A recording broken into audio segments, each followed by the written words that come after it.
So అంటే ఫెర్టిలిటీకి try చేస్తున్న వాళ్ళు కంపల్సరీ ఇవి చేయాలి, అయితేనే మీకు సక్సెస్ అవుతుంది అనే టాస్క్. ఫస్ట్ నేను ఎలా అయితే చెప్పాను, ప్రెగ్నెన్సీ ప్లాన్ చేసుకుంటే సి సెక్షన్ అయిన తర్వాత మనం స్టిచెస్ వేస్తాం కదా, దాని రిలేటెడ్ కూడా ఫుడ్ రిలేటెడ్ కొంచెం ఇష్యూస్ వస్తాయి.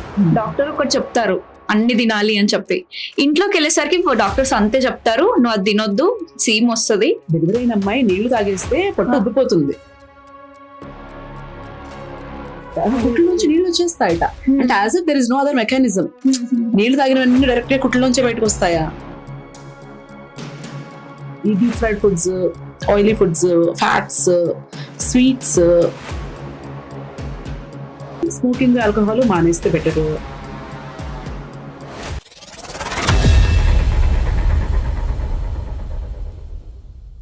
ఫెర్టిలిటీకి ట్రై చేస్తున్న వాళ్ళు కంపల్సరీ ఇవి చేయాలి, అయితేనే మీకు సక్సెస్ అవుతుంది అనే టాస్క్. ఫస్ట్ నేను ఎలా అయితే చెప్పాను, ప్రెగ్నెన్సీ ప్లాన్ చేసుకునేటప్పుడు ఆప్టిమమ్ హెల్త్ లో ఉండాలి అని చెప్పాను కదా.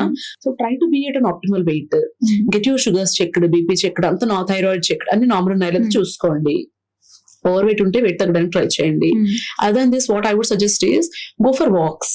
చక్కగా హస్బెండ్ వైఫ్ కలిసి వెళ్ళండి మార్నింగ్ వాక్ కి. That itself brings a lot of positivity in your life as well as it will improve the fertility chances. చాలా మంది ఇరెగ్యులర్ పీరియడ్స్ వాళ్ళకి కూడా చక్కగా వాకింగ్ వెళ్ళండి అంటే ఇద్దరు సరదాగా వాకింగ్ కూడా మంచి బిల్డ్ అవుతుంది. కలిసి వైపు వచ్చిన వాళ్ళు చాలా మంది ఉంటారు. So walking is one very important thing to reduce insulin resistance and all. ఇంకొకటి what I would recommend is include lot of vegetables, colourful fruits, vegetables, ఇవన్నీ డైట్ లో ఇంక్లూడ్ చేసుకోవాలి. ఈ deep fried foods, oily foods, fats, sweets, too much of anything is bad. So ఇవన్నీ cut down చేసుకోవాలి. Smoking, alcohol మానేస్తే better.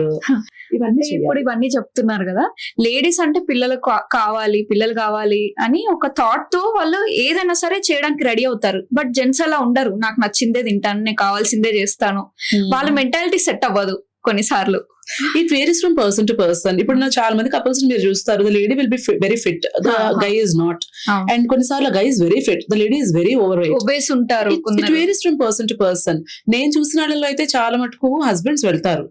వాళ్ళంటే madam నేను వెళ్తాను మేడం, రమ్మంటే తను రాదు అంటారు. ద థింగ్ ఈస్ వీళ్ళేంటి, వాళ్ళ అత్తమామకు వండి పెట్టాలి, వాళ్ళ హస్బెండ్ క్యారేజ్ కట్టాలి, లేకపోతే పిల్లలు ఒకళ్ళు ఉంటే వాళ్ళకి చూడాలి అని వాళ్ళకి ప్రయారిటీ ఇచ్చేసి వీళ్ళ గురించి వీళ్ళు పట్టించుకోరు. At the same time a guy will take time for himself. మా ఇల్లే ఉంది, మా ఫాదర్ అన్ని వదిలేసి 40 minutes వాక్ వెళ్ళిపోతారు, మా మదర్ రోజు వెళ్ళరు, ఎగ్గొట్టిస్తారు. That is the difference. The woman feels responsible for everybody in the family. ఒకరన్నా అట్లా ఉంటారు. ఇద్దరు ఒకళ్ళు మోటివేట్ చేసుకుంటూ చేస్తే it will be the end goal is fertility. End goal is health. అంతే, హెల్త్ ఉంటే అన్ని వస్తాయి ఆటోమేటిక్ గా. Be it fertility, pregnancy, everything. Sorry for the interruption. మీ పిల్లలు అసలు మీ మాట వినట్లేదా? ఎప్పుడు చూడు ఆ ఫోన్ లోనే మునిగిపోయి టైం వేస్ట్ చేస్తున్నారా? అసలు పిల్లల్ని ఎలా హ్యాండిల్ చేయాలో తెలియట్లేదా? మీకోసమే ఒక సొల్యూషన్ తీసుకొచ్చాను. ఈ coming Sunday become a stress free parent 2 hours powerful work shop 10 AM నుంచి 12 PM వరకు నేను కండక్ట్ చేయబోతున్నాను.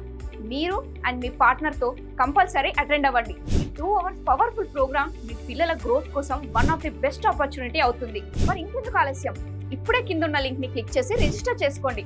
మీకోసం జూమ్ కళ్ళతో ఎదురు చూస్తూ ఉంటాను. సో డెలివరీ తర్వాత కొందరు చాలా లావ్ అయిపోతారు, ఫీడింగ్ లో ఉన్నా కూడా, ఫీడింగ్ అయిపోయాక కొందరేమో చాలా వీక్, సన్నగా అయిపోతారు. అంటే బేబీకి అంత చేసేసుకుంటూ, నిద్ర లేకుండా, తిండి లేకుండా, ప్రయారిటీ మొత్తం బేబీకే ఇచ్చేసి వాళ్ళు చాలా వీక్, సన్నగా అవుతారు. కొందరేమో తినకుండా మేము లావ్ అయిపోతున్నాం అని ఫీలింగ్ లో. both are wrong because మీరు ప్రెగ్నెన్సీలో గెయిన్ అయిన వెయిట్ లో అట్లీస్ట్ 70% మీరు ఇమీడియట్ గా లూజ్ అయిపోతారు. 50 to 70% బికాస్ అది వాటర్ వెయిట్ ఉంటుంది, బేబీ వెయిట్ ఉంటుంది, ప్లజెంటా వెయిట్ ఉంటుంది, ఇవన్నీ ఉంటాయి.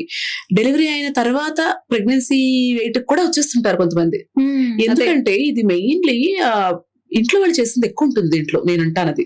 బికాస్ పాపం వీళ్ళకి తెలియదు, వాళ్ళ ఇంట్లో వాళ్ళు ఏం చెప్తే అదే వింటారు. ఈవెన్ నాకు కూడా బ్రెడ్ తిను, కాఫీ తాగు, బ్రెడ్ తిను, కాఫీ తాగు, ఏదో పెద్ద మిల్క్ వచ్చేసేటట్టు బ్రెడ్ తింటే ఆ బ్రెడ్ తిని నేను లావే అని తప్పితే నాకే మిల్క్ రాలేదు. 3 months కి నాకు మిల్క్ ఆగిపోయింది.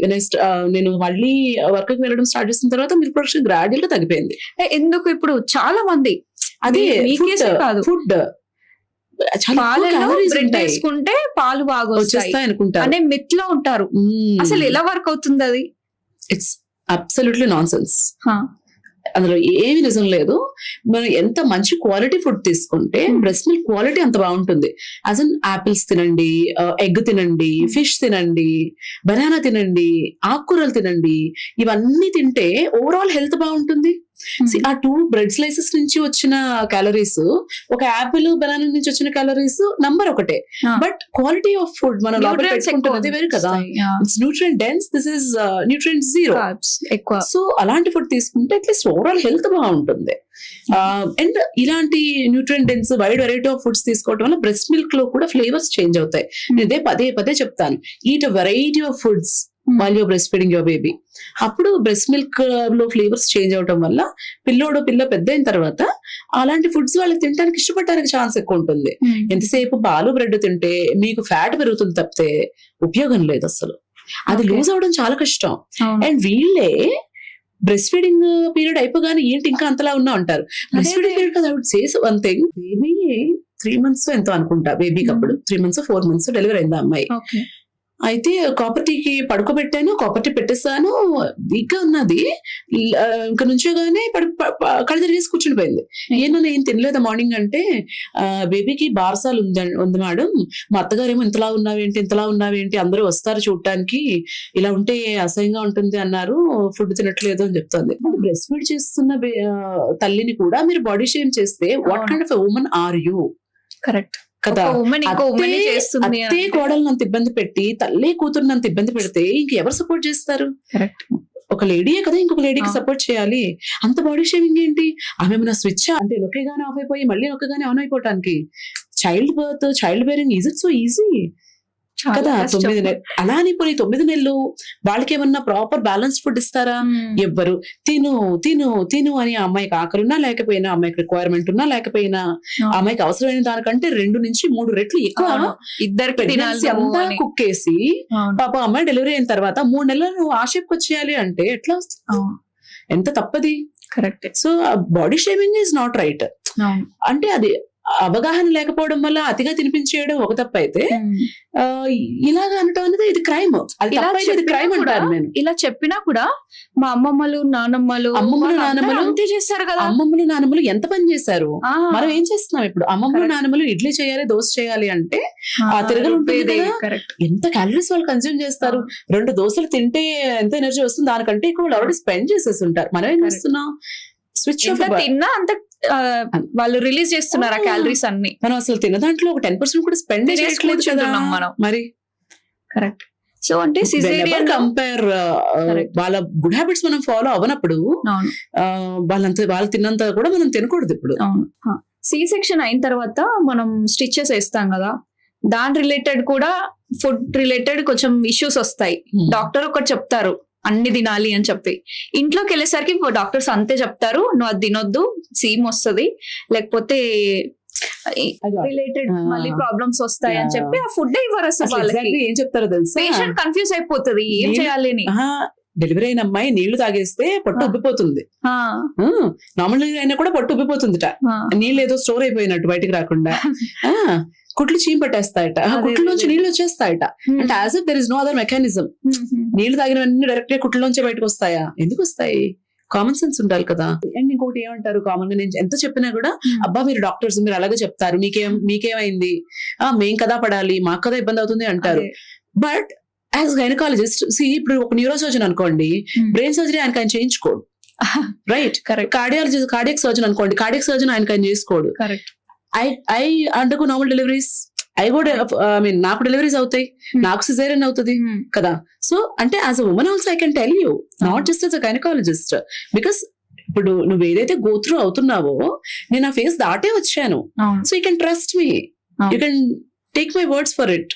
ఇప్పుడు నేను సూచర్ రిమూవల్ అంటే నాకు సిజేరియన్ అయింది, స్టిచెస్ రిమూవ్ చేయించుకొని 5th day ఇంటికి వచ్చాను. అప్పుడు దాకా మా మదర్ కూడా బీరకాయ ఏమిటో అవే పెడుతున్నారు, చాలా చిరాగ్గా ఉండేది నాకు. బట్ ఏం అనలేక అలాగ వరిచాను. స్టిచెస్ రిమూవ్ చేయించుకొని అలా ఇంటికి వచ్చేసరికి గుర్తుందా నీకు, నా హస్బెండ్ అప్పుడు స్టిచెస్ రిమూవ్ చేస్తా, అందరూ చక్కగా 4 కూర్చొని డైనింగ్ టేబుల్ తింటున్నారు. ఏం తింటున్నారు? చక్కగా చేపలు వండుకొని తింటున్నారు, ఫిష్ కర్రీ చేసుకుని దే ఆర్ ఎంజాయింగ్, రిలిషింగ్ ఇట్. నాకేమో ప్లేట్ పెట్టారు, ఇంత అన్నం, ఇంత బీరకాయ కూర, దాంట్లో నువ్వుల నూనె అయితే అక్కడి నుంచి ఫ్లోట్ అయ్యి ఇక్కడ వరకు వస్తుంది ప్లేట్ లో. నువ్వు అది పెడితే పెట్టు, లేకపోతే నేను ఇది పడేస్తా అని చెప్పాను. సో ఆ రోజు నుంచి ఆగిపోయినాయి పత్యాలు మా ఇంట్లో. ఓకే. ఏముంటుంది పప్పు తిన్నా ఏం పప్పు డైరెక్ట్ గా వచ్చేది. You can eat anything and everything. ఏది అతిగా తినకూడదు. Moderation is the key. ప్రెగ్నెన్సీలో అవ్వచ్చు, చైల్డ్ బర్త్ లో, I mean breast feeding time లో అవ్వచ్చు, any time of our life. Right, moderation is the key. ఏది అతిగా మంచిది కాదు, ఏది మానేయక్కర్లేదు. మీరు కరెక్ట్ పోర్షన్స్ లో, కొంచెం పోర్షన్స్ లో ఏది తీసుకున్నా కూడా అది ప్రెగ్నెన్సీని ఎఫెక్ట్ చేయదు, బ్రెస్ట్ ఫీడింగ్ ని కూడా ఎఫెక్ట్ చేయదు. కరెక్ట్. సో నేను చేసే చెప్తున్నాను, నేనేమి డాక్టర్ అలాగే చెప్తుందిలే అనుకోక్కర్లేదు, నేను కూడా చేశాను. యాజ్ ఎగ్జాంపుల్ గా డాక్టర్ కూడా అవన్నీ తిన్నారు బట్ ఏం కాలేదు. నా ఎక్స్పీరియన్స్ కూడా కొంచెం షేర్ చేస్తాను. నాకు నార్మల్ డెలివరీస్ 2 నార్మల్ డెలివరీస్ అయ్యాయి. సో కొంచెం డెలివరీ టైంలో కొంచెం టేరింగ్ అయింది. సో అక్కడ ఒక 1-2 స్టిచెస్ వేశారు. సో చేసిన డెలివరీ అయ్యాక వెంటనే వాళ్ళే లంచ్ ఇచ్చారనమాట. దాంట్లో ఆల్ కైండ్స్ ఆఫ్, మీరు చెప్పినట్టు అన్ని న్యూట్రియంట్స్ ఉన్న ఫుడ్ ఇచ్చారు. పెసర్లు ఉన్నాయి, దాంట్లో పల్లీలు ఉన్నాయి, అన్ని ఉన్నాయి. ఆ ప్లేట్ అలా పక్కన పెట్టించేసారా? లేదు, నేను కూడా తిన్నాను బట్ నాకేం కాలేదు. సూపర్. నేను అదే కంటిన్యూ చేశాను యాక్చువల్లీ. అండ్ మనకి గవర్నమెంట్ హాస్పిటల్లో కూడా government provides nutritious food. Sambar, పల్లి ఉండలు ఏవో ఇస్తారు. అవునవును, నేను గవర్నమెంట్ హాస్పిటల్ చేశాను కదా, ఇవన్నీ వస్తాయని. డెలివరీ అయిన వాళ్ళకి ఇస్తారు కదా. మేము రౌండ్స్ పెట్టేటప్పుడు ఏం చూస్తాం తెలుసా, చక్కగా ఆ pregnant lady, I mean delivery అయిన అమ్మాయి తాలూకా అటెండెంట్స్ ఉంటారు కదా, వాళ్ళు ఇచ్చిన ఫుడ్ అంతా వెళ్తుంటారు. అదే ఆ అమ్మాయికి మళ్ళీ పొడేసి తీసుకొచ్చి పెడతారు. కరెక్ట్. వాళ్ళేమో ఇలా కట్టేసుకుని, ఆ వేడిలో కాటన్ పెట్టేసుకుని, ఇంత తిక్క క్లాత్ కట్టేసుకుని ఆ పొడన్నం తింటూ ఉంటారు. వీళ్ళేమో ఎగ్, ఆ పల్లి ఉండలు, పప్పు, యాక్చువల్లీ ఆ మదర్ కి పెట్టాలి ఇదంతా. కరెక్ట్. అలాంటి టైంలో ఆ న్యూట్రియంట్స్ ఇంకా చాలా అవసరం. అసలు బాడీ ఎంత రిపేర్ ప్రాసెస్ లోకి వెళ్తది, లో బ్యాటరీ అయిపోతుంది. That is the time where you have to Nourish the pregnant lady. అంటే ఆ టైంలో ఫుడ్ తో నరిష్ చేయాలి, ఎమోషనల్ సపోర్ట్ ఉండాలి, అన్ని రకాలుగాను.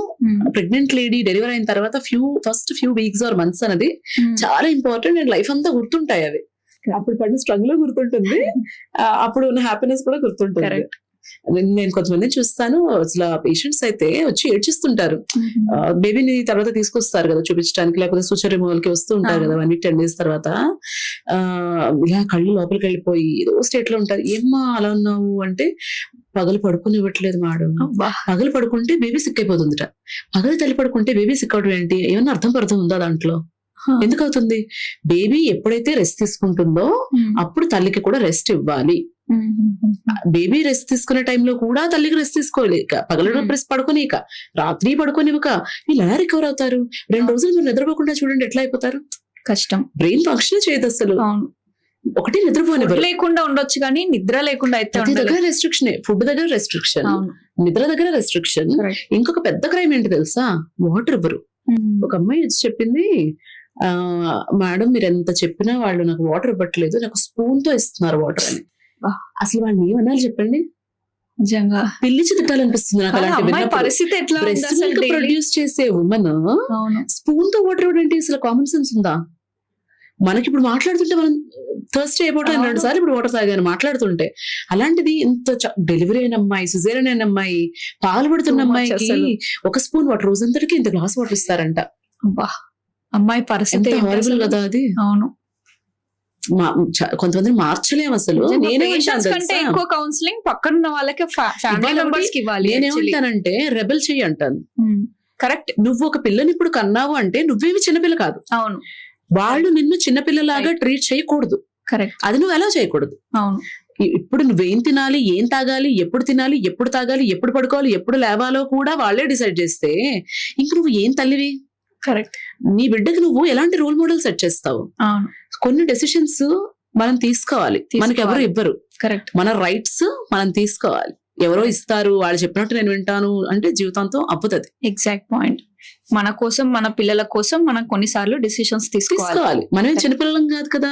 అంటే బిడ్డను కనే వయసు వచ్చిన వాళ్ళు చిన్నపిల్లలు ఎట్లా అవుతారు? అబ్బా చిన్నపిల్లమ్మా, దానికేం తెలుసమ్మా ఏంటి? చిన్నపిల్లే పెళ్లి చేసేసుకొని భర్తతో కలిసి కాపురం చేసి పిల్లని కనేసి అలా ఇంకా చిన్నపిల్లే అంటే ఆమె చిన్నపిల్ల, నా చిన్న కూతురు చిన్నపిల్ల. ఎవరు చిన్నపిల్ల? వాళ్ళు అంటే ఇంట్లో నుంచి కొన్ని ఎలా వస్తాయి డైలాగ్స్ అంటే, మేము కనలేదా, 10 మందిని కన్నారు, వాళ్ళు కన్నారు, మేం కన్నాము. మాకు తెలీదా, మమ్మల్ని అపోజ్ చేస్తున్నావాను, ఇలాంటి డైలాగ్స్ వస్తుంటాయి. అక్కడ కాన్ఫ్లిక్ట్స్ మళ్ళీ ఎక్కువ అవుతాయి కదా. అవుతాయి కానీ అట్లీస్ట్ బేసిక్ రైట్స్ ఇవి, ఫుడ్, వాటర్, స్లీప్, ఇవి బేసిక్ రైట్స్ కదా. ఈ విషయాలు ఎలా కాంప్రమైజ్ అవుతారు? సరే పెద్ద పెద్దవి చెవులు కుట్టించడమో, లేకపోతే ఇంకో పేరు పెట్టడమో, లేకపోతే ఇంకేదో రూల్స్, ఓకే కాంప్రమైజ్ అవ్వండి మీ పద్ధతులు, okay I'm okay with it. ఇవి మనిషిగా నా బేసిక్ రైట్స్, సర్వైవల్ థింగ్స్ అవి. దీన్ని ఎలా డినై చేస్తారు నాకు? అవును, ఎలా చేస్తారు అసలు? Who are you to do that? When my doctor is telling me to take it, why are you denying me that అనే క్వశ్చన్ చేయాలి కదా ఈ ఆడవాళ్ళైనాను.